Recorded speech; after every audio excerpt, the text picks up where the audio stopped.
کچھ اس دور کے عالموں سے مراد جو گفتگو ہوئی تھی وہ میں سامنے رکھتا ہوں، بیان کی شکل میں ملاحظہ فرمائیں اور سماعت کے لیے میں گزارش کرتا ہوں۔ نحمدہ ونصلی علی رسولہ الکریم، اما بعد۔ دور دورہ کیا آ گیا کہ میری ایک عالم سے گفتگو ہوئی کہ وہ 3 مراکزوں سے فارغ ہو چکا تھا، اور سوال یہ تھا میرا کہ یہ بتلائیے گا کہ حضور صلی اللہ علیہ وسلم کو جو معراج ہوئی تو کیا آپ نے اللہ تعالیٰ کو دیکھا تھا یا نہیں؟ تو اس نے جواب دیا کہ نہیں، پردہ تھا، ایک با پردہ گفتگو ہوئی ہے، اور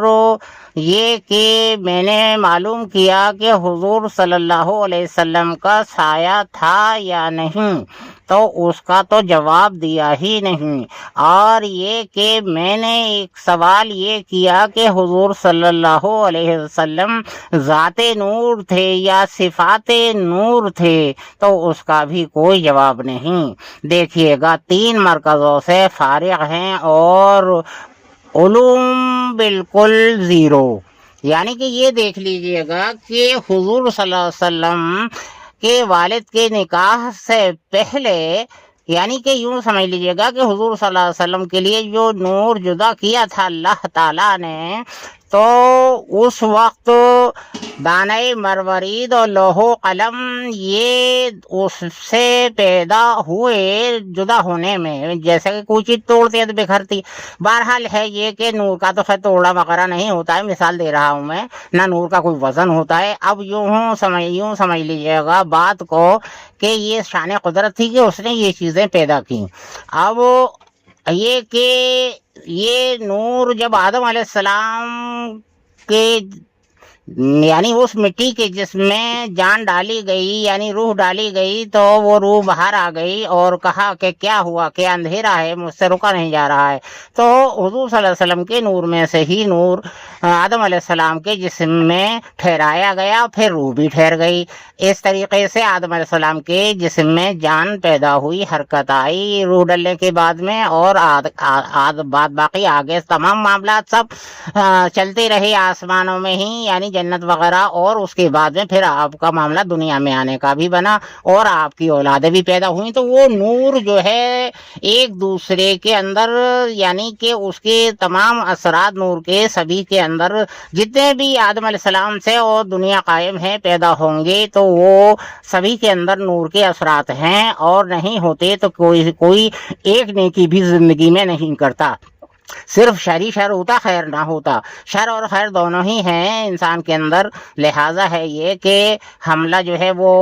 شیطان نے بھی کیا ہے آدم علیہ السلام پر، تو لہٰذا اس کا راستہ بن گیا داخل ہونے کا۔ تو شیاطین اپنا کام کرتے ہیں، وسواس الخناس۔ لہٰذا ہے یہ کہ اب سمجھنے والی بات یہ ہے کہ یہاں جو گفتگو ہو رہی تھی ادھر آتا ہوں میں،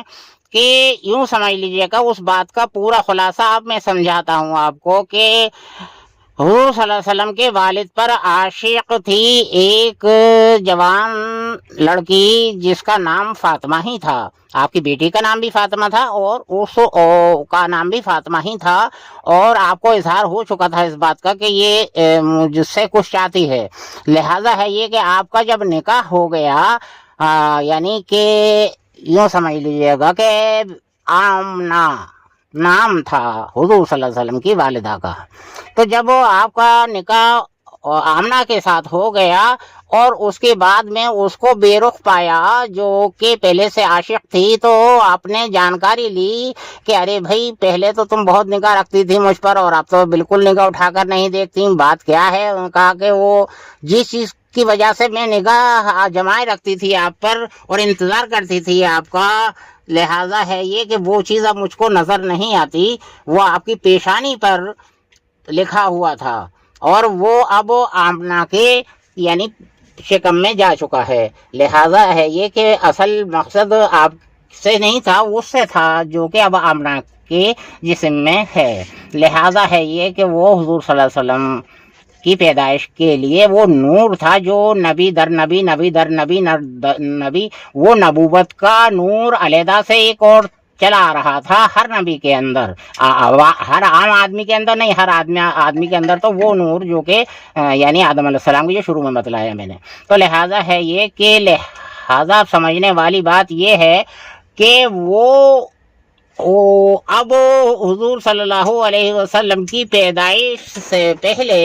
ان کے دادا جان سے حضور صلی اللہ علیہ وسلم کی دادی کہتی ہیں کہ یہ آمنہ پتہ نہیں کتنی خوشبو لگاتی ہے کہ جب بھی یہ قریب سے اگر گزرتی ہے تو ایک عجب سی خوشبو آتی ہے، اور جو کبھی نہیں سونگھنے میں آئی، اور یہ کہاں سے لاتی ہے ایسا عطر یہ نہیں پتہ چلتا۔ تو حضور صلی اللہ علیہ وسلم کے دادا جان نے معلوم کیا،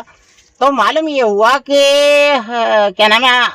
آمنہ آپ کی والدہ نے بتلایا حضور صلی اللہ علیہ وسلم کی کہ ابا جان میں نے عطر کو کبھی چھوا بھی نہیں، میں نے کبھی نہیں چھوا عطر کو، تو اب یہ خوشبو خدا ہی جانے۔ خیر بارہا ہے یہ کہ صاحب اب یوں سمجھ لیجئے گا کہ دادا جان سمجھتے جا رہے تھے کہ یہ کوئی کچھ قدرت کی طرف سے ایک عجب معاملہ ہے کہ کوئی خاص ہستی ہے جو کہ دنیا میں آنے والی ہے۔ وہ اس طے تک پہنچ چکے تھے دھیرے دھیرے، اور ادھر اب رہا جو ہے وہ ادھر یمن سے چل چکا تھا خانہ کعبے کو ڈھانے کے لیے، تو اب یہ بھی سمجھے ہوئے تھے، تو اپنی بیٹے کی بیوی یعنی حضور صلی اللہ علیہ وسلم کی والدہ کو حضور صلی اللہ علیہ وسلم کی پیدائش سے پہلے یعنی اپنے بٹھا کر اور ان کے پیچھے بیٹھ کر اور اس کے وسیلے میں کہ یہ آنے والا بچہ بہت بابرکت اور بہت نیک اور بہت ہی عجب پیدا ہونے والا ہے، اے اللہ تو اس کے وسیلے میں اپنے خانہ کعبے کی حفاظت فرما، ہم میں نہیں ہے کوئی طاقت کہ ہم اس بادشاہ کا مقابلہ کر سکیں۔ تو ابابیلوں کو حکم ہو گیا، اور ابابیلوں نے وہ جو سمندر کی ریت سے کنکریاں تیار ہوتی ہیں ان کو لا کر بسمار کر دیا، یا میں ہاتھیوں سواروں کی اور خانہ کعبہ محفوظ ہو گیا۔ یعنی کہ یوں سمجھ لیجیے گا کہ جب آپ کی ولادت ہوئی ہے، دیکھیے ایک تو حضور صلی اللہ علیہ وسلم کا وسیلہ یہاں بھی لگ گیا، اور جب آپ کی ولادت ہوئی ہے یعنی حضور صلی اللہ علیہ وسلم کی، اور جب ولادت سے پہلے کی بات بھی یہ ہے کہ آخر ماں کی جب وہ حاملہ ہوتی ہے ماں، اور بچے کا بھی وزن ہوتا ہے، اور اس کو بہت سی شکایتیں بھی ہوتی ہیں، اور درد تکلیف وغیرہ وغیرہ کچھ نہ کچھ ہوتا ہے، لیکن ان کی والدہ کو کوئی شکایت کسی بھی طرح کی اور نہ ہی وزن محسوس ہوتا تھا۔ یہ کیا ہے یہ؟ کیونکہ نور میں کوئی وزن نہیں ہوتا ہے، آپ مجسم نور تھے، جی ہاں، لہذا بشکل اور حساب سے بشریت تھی، لیکن مجسم نور تھے آپ، لہذا پیدائش بھی آپ کی ہوئی تو واللہ کو محسوس بھی نہیں ہوا، ورنہ درد یا جو ہے کس قدر یعنی تکلیف ہوتی ہے، لیکن لہذا نور کا کیا، کوئی نور کس کو تکلیف پہنچاتا ہے؟ نور تو فیضی فیض پہنچاتا ہے۔ تو لہذا ہے یہ کہ اب دیکھ لیجئے گا کہ جب آپ دائی حلیمہ کے یہاں یعنی کہ اپنے دو شریک بھائی یعنی کہ حلیمہ کے بیٹے کے ساتھ اپنے بھائی کے ساتھ میں آپ جب بکریاں چرا رہے تھے تو دو فرشتے آئے اور اٹھا کر وہ پہاڑی پر لے گئے، اور دائی حلیمہ کے صاحبزادے دیکھ رہے تھے کہ وہ انہوں نے سیدھا چاک کیا حضور صلی اللہ علیہ وسلم کا، تو وہ ڈر کے بھاگے اور جا کے دائی حلیمہ اپنی یعنی والدہ کو جا کر خبر کی، لیکن جب تک فرشتے اپنا کام کر چکے تھے انہوں نے دل کو نکالا اور اس کو مصفہ کیا، نور بھرا اور پھر سے صحیح سالم کر دیا، اور ذرا سا بھی کوئی نشان بھی باقی نہیں رہا، کیونکہ وہ کام سب نوری تھا، اور نور سے ہی نور کا معاملہ تھا، فرشتے بھی نوری اور نوری بھرا گیا، اور خود مجسم نور تھے۔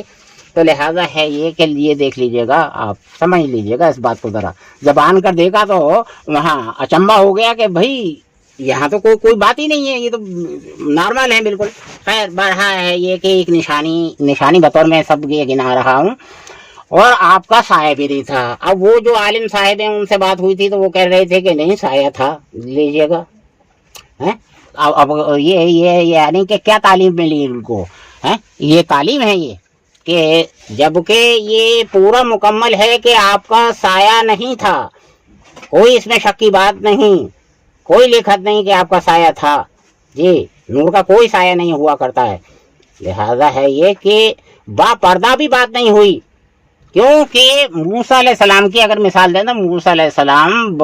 یعنی کہ جو کہ تو جیسے عام انسان ہوا کرتے ہیں اس طرح سے تھے، اور آپ کا معاملہ تھا نور، نور نور سے جا ملا تھا۔ جب جبریل علیہ السلام ایک مرتبہ ایسا ہوا کہ حضور صلی اللہ علیہ وسلم نے معلوم کیا، یعنی کہ بات چل رہی تھی، حضرت فاطمہ رضی اللہ تعالیٰ عنہا نے پوچھا تھا کہ جبریل علیہ السلام سے کہ آپ کو میں چچا کہوں یا تایا کہوں؟ کہا کہ ایسا ہے کہ آپ تو بہت بعد میں تشریف لائے ہیں دنیا میں، مجھے تو زمین و آسمان بنانے سے ہی پہلے اللہ تعالیٰ نے پیدا کر دیا تھا۔ تو حضور صلی اللہ علیہ وسلم نے دکھایا کہ دیکھو، پیشانی جب کھولی تو دیکھا گیا کہ کہا کہ ہاں یہی تو تارا تھا جو کہ میں نے 70,000 مرتبہ دیکھا ہے، اور ہر 70,000 سال کے بعد میں نظر آتا تھا یہ تارا۔ اب لگا لیجئے گا کہ حضور صلی اللہ علیہ وسلم کا نور تارے کی شکل میں اللہ تعالیٰ نے کتنا زمانہ پہلے یعنی جدا کر کے آپ نے رکھ دیا تھا۔ تو لہذا ہے یہ کہ آپ اگر مجسم یعنی کہ اگر ذات نور ہوتے، ایک عالم صاحب سے میں نے یہ بھی معلوم کیا تھا کہ حضور صلی اللہ علیہ وسلم ذات نور تھے یا صفات نور تھے، تو لہٰذا یہ ہے کہ وہ بھی کوئی جواب نہیں دے پائے تھے، بلکہ وہ میرے غریب خانے پہ میرے پیچھے پیچھے مسجد سے اٹھ کر آ گئے تھے۔ تو پھر انہوں نے کہا کہ اس کا ذرا خلاصہ کیجئے گا، ہم تو نہیں جانتے ذات نور تھے یا صفات نور تھے۔ جب میں نے بتلایا کہ دیکھیے ذات نور اگر آپ ہوتے حضور صلی اللہ علیہ وسلم تو ذات نور کو تو کوئی بھی برداشت نہیں کر سکتا جی، اور یہ صفات نور تھے۔ دیکھیے گا جیسے وہ بلب جل رہا ہے، ایلیمنٹ ہے اس میں، تو وہ ہے ذات نور جی، اور یہ جو روشنی پھیل رہی ہے یہ ہے صفات نور۔ تو صفات نور کو اگر جدا کیا جائے تو ذات نور میں تو کوئی فرق نہیں آئے گا، کوئی عیب نہیں آئے گا۔ یہودی نے پوچھا بھی تھا کہ یہ بھی کہتے ہو کہ اللہ تعالیٰ یعنی کہ بے عیب ہے، وہ اس کی ذات بے عیب ہے بالکل۔ اچھا اگر کسی میں سے کوئی چیز جدا کری جاتی ہے تو اس میں فرق تو آ جاتا ہے، عیب ہو جاتا ہے پیدا۔ تو ایک آتش جلا کر اور اسی طریقے سے وہ جو صفت یعنی روشنی پھیل رہی تھی اس میں سے کہا کہ دیکھو اتنا ہم نے علیحدہ کر دیا، اب اس میں کیا فرق آیا ذات آگ میں ہے۔ تو اسی طریقے سے ذات نور میں کوئی فرق نہیں آیا، صفات نور تھے آپ۔ صفات نور ہونے کی وجہ سے ہی آپ کو جو ایک مرتبہ دیکھ لیتا بس آپ کا دیوانہ ہو جاتا تھا، اور آج تک یہی بات ہے کہ جو دیدار کر لے تو وہ اپنے اس زندگی کو بھول کر اس زندگی میں پہنچ جاتا ہے۔ لہذا یہ ہے سمجھنے کی بات کہ آپ جو ہے یعنی کہ صفات نور تھے، اور صفات نور اگر ذات نور سے جا ملا تو اس میں کیا مضائقہ ہے؟ تو پھر میں نے سوال کیا کہ یہ بتلائیے گا کہ معراج ہوئی تو وہ اس کا سبب کیا تھا؟ لہذا ہے یہ کہ اس کا بھی ان کے پاس کوئی جواب نہ تھا۔ اور تو بتائیے گا ایسی ڈگریوں سے کیا فیض کے 3 مرکزوں سے ڈگریاں حاصل کرنے کے بعد دین کی کوئی بات جو ہے وہ آپ ذرا بھر بھی نہیں بتا پا رہے ہیں۔ جو بھی سوال کیا جا رہا ہے ہر سوال پر آپ لاجواب ہو رہے ہیں، اور بات اگر جواب دے بھی رہے ہیں تو غلط دے رہے ہیں کہ با پردہ۔ ارے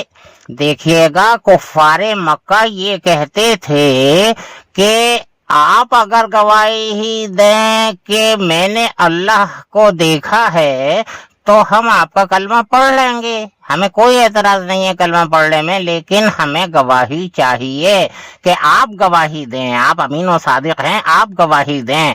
تو لہٰذا اللہ تعالیٰ نے پھر راتوں رات بلا لیا اور دکھا دیا اپنے آپ کو،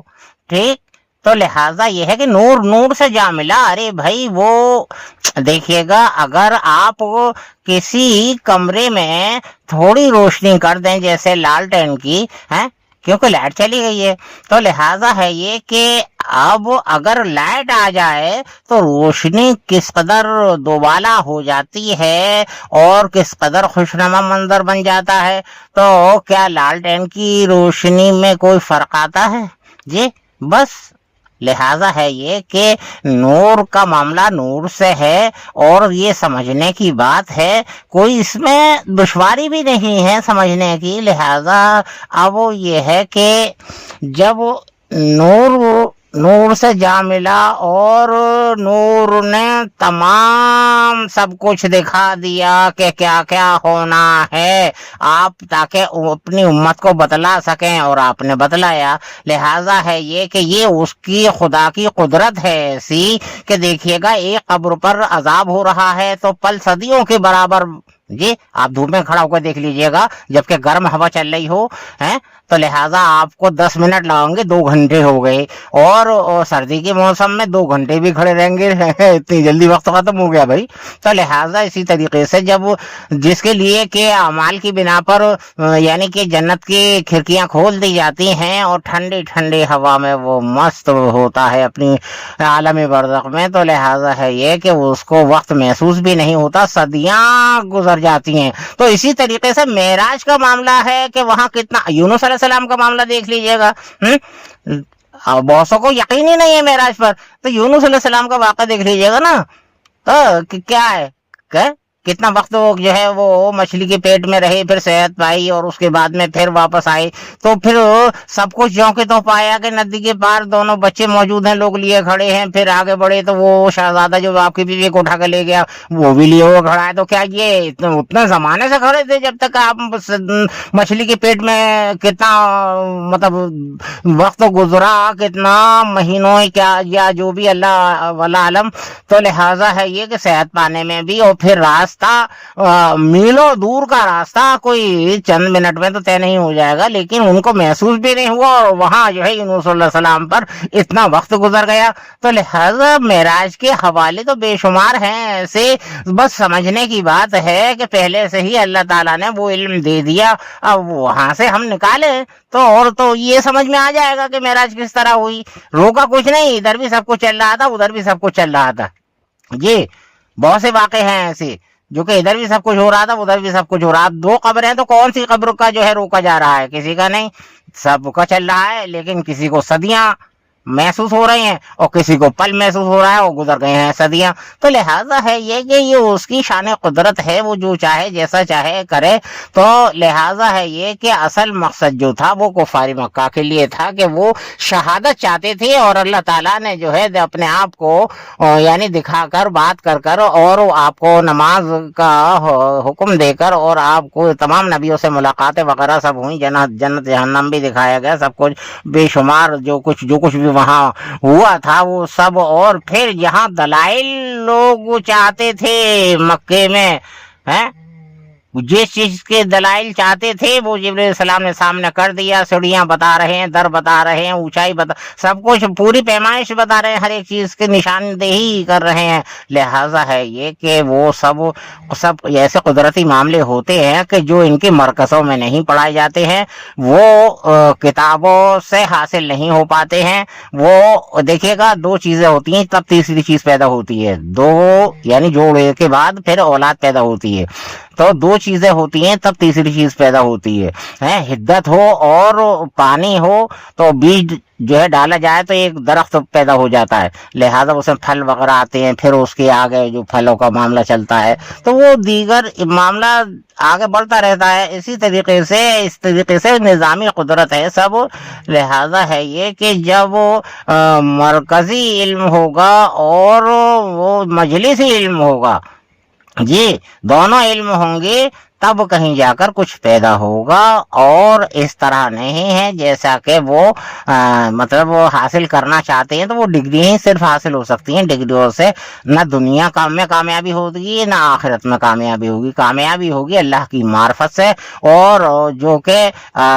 یعنی کہ سلسلے بسلسلے، یعنی کہ یوں سمجھ لیجیے گا کہ بیت در بیت جو علم معرفت چلا رہا ہے، جب معرفت ہوگی تو سب کچھ